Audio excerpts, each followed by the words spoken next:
Кеудесінде кісіліктің тұмары, кемсітумен қанатұғын құмары. Бір танысым көріп мені қорадан, қойшы болып кеттің бе деп сұрады. Сен сұрадың, енді тыңда заңғарым.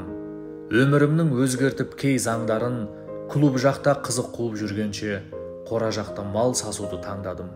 Қызыл жасыл болмаса да жан жағым, арайланып атып жатыр таңдарым. Жылтыр киім, қымбат көлік, сәнді шаш, емес менің қиялымда арманым.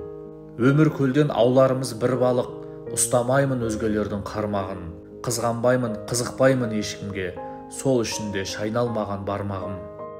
Ессіз ғана тоңған қолын үрлемес, шопан болу, биік деңгей, бір белес. Қазан күйе жаман бәле жұқтырат, сол жаманнан қошқар жақсы үндемес. Қошқар жақсы өсектеуді білмейді, жығылсаң да сүрінсең де күлмейді. Кездескенде күліп қарап бетіңе, бар қулығын ішке сақтап жүрмейді.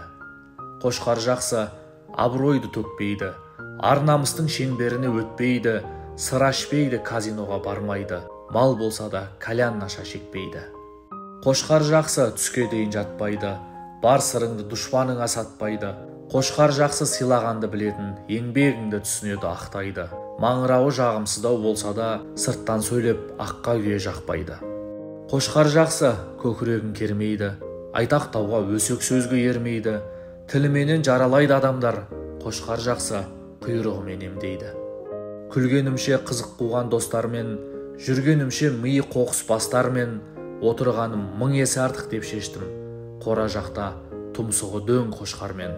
Сана сергіп, ми демалар ем осы, ойлы адамның жетіледі өресі. Бұл әлемде айналысар шаруа көп, қошқар бағу бар кәсіптің төресі.